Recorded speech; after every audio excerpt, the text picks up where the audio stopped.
Silent treatment. It's becoming very common these days.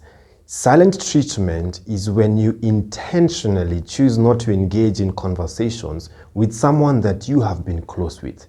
This could be your child, this could be your friend, this could be your partner, this could be your spouse, this could even be your parent. Sometimes people choose the path of silent treatment because maybe they've tried to have a conversation with the person that they were close with and then it was not yielding any results. So they just choose not to engage. And sometimes, and actually this is the reason why most of the time we choose that path, is because you want to show that other person, you have hurt me. You have hurt me. So we deny them a conversation because we feel, I need to show you that I'm not pleased with you. I need to show you that what you did was not right. And sometimes we do this waiting for that other person either to apologize, waiting for them to notice, waiting for them to change. And so we deliberately ignore that person. When the person tries to talk to us, we shut them out. When the person tries to do one or two, three things, we block them, we put walls, we ignore them, we blue tick this person.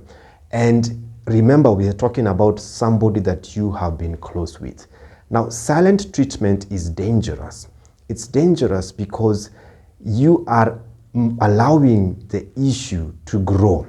You're allowing the issue to grow because, first of all, it's not being dealt with. And second of all, your latest memory of each other is a bad one. The latest memory that you have of each other, of you and the person you're giving silent treatment to, is not good. Because you are holding on to whatever offense that they did, you're holding on to whatever wrong that they did, and they are also perhaps holding on to the offense of you ignoring them, or even an offense that even you participated in. So this offense, this bad vibe between you two is just growing and growing and growing. The second reason why this is dangerous is that it can grow into new issues, so that you find out that whatever it is that was the reason why you felt it important to give silent treatment, now it's grown into a new issue because you're now perhaps coming off as rude, perhaps you're coming off as tough, perhaps the other person also in retaliation to your silent treatment also is behaving a certain way. So it boils up into new issues that you're not even ready for. The third reason for this is that you two, or both parties, the ones who are giving the silent treatment and the one who's been given the silent treatment, you drift apart. You start to drift apart. You start to drift apart and you start to get to learn how to not engage, not to talk, how to do life without each other. So you're straining and messing up a bond that perhaps has been between a father, between a parent and a child, between a couple, you as a couple, or perhaps it was a bond that you've had as friends. So all that is starting to drift apart. It's starting to drift apart. Number 4, it opens up doors that you don't want to open. So perhaps if you're a parent, in your silent treatment, you are exposing your child to open up a certain door that perhaps you won't even like. You're no longer having the influence that you used to have on your child because you're giving your child silent treatment. You're opening up a certain door for your parent in case you're giving your parent silent treatment. So you're opening up a door that you won't even like. If you two are perhaps a couple, you're opening up doors whereby perhaps your partner or yourself might be tempted to get close to someone. And this is not even a threat. This we're just saying that it can, not that it will, but it can. You know, the fifth reason, I think it's number 5, the fifth reason is that it gives room for assumptions. You start assuming things. Remember, you're not having a conversation. So you're stuck in your corner with your bias. The other party is stuck in their corner with their bias. And it gives room for assumption. You start to assume things about each other.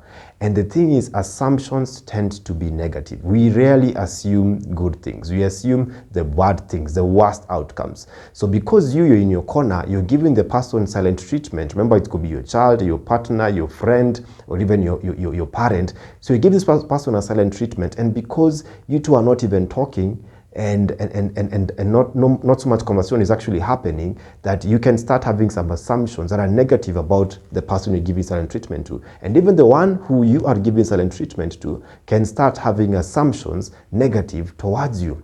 And then number 6, it doesn't solve anything. How has silent treatment helped you? How has silent treatment solved the matter? How has silent treatment helped you to, or helped both parties to now get to build together? How has it helped? What have you achieved by it? What have you achieved by it? And then lastly, number 7, is that it hardens your heart. It hardens your heart. Because you stop being the person that you used to be. You stop being warm, conversational, and you become hardened. Because remember, you are intentionally choosing not to talk to somebody that you're close with. Meaning that you're hardening your heart. You're going against who you are. Before you know it, you look at yourself in the mirror and be like, who am I? How did I become like this? I am not this kind of a person. So in the spirit of reconciliation, in the spirit of love, in the spirit of, sorting out matters, and I'm sure the reason why you're hurt, the reason why you're offended, the reason why you feel like it is important to give this person silent treatment, it is because you still care for them. You're just doing this because you feel like this is the path for them to see that they've messed up, so that now you perhaps can get the apology you want, can get the solution that you want. So choose another way. Have a conversation. The best way to bring about reconciliation is when both parties can hear each other. Is it your parent? Hear your parent. Is it your child? Hear your child. Is it your partner? Hear your child. Is it your friend? Hear your friend. Hear each other's perspective, because we all look at life from our own perspectives. So why don't you have a conversation? Let me hear you, you hear me. Let's have a conversation. And so that I apologize for whatever it is I need to apologize. You apologize for whatever it is that you need to apologize. We sort this thing out. Because the thing that I'm seeing working with people is that one day, the loved one you've been giving silent treatment to dies. One day, death will silence matters for good, permanently.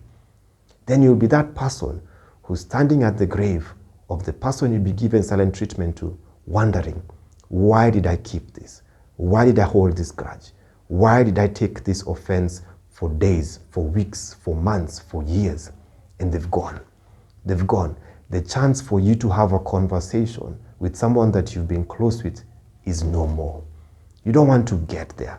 You don't want to get to a place whereby you've lost somebody valuable because you two just couldn't have a conversation. Just couldn't talk the way you used to talk and talk about matters and agree on things. And sometimes even if you disagree on something, just disagree and then continue building on that bond. Please don't lose your parent. Don't lose your partner. Don't lose your child. Don't lose your friend because of silent treatment, because of conversations not had. Say something before you give up on each other. Say something before it's too late. Say something, I'm giving up on you. I'm sorry that I couldn't get to you.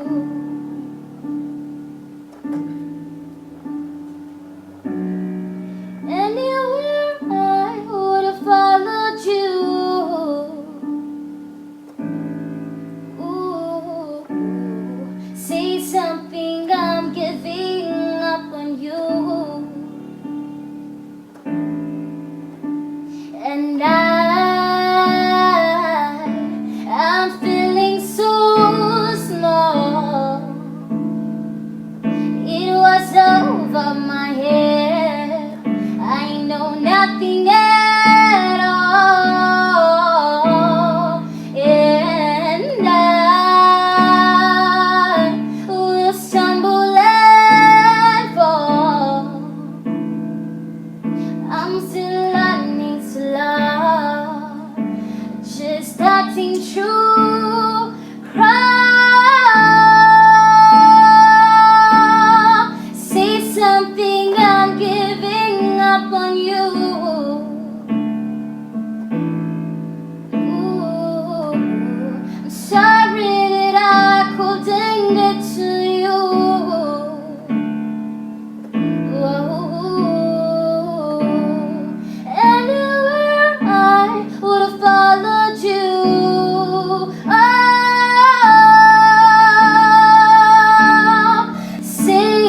Something I'm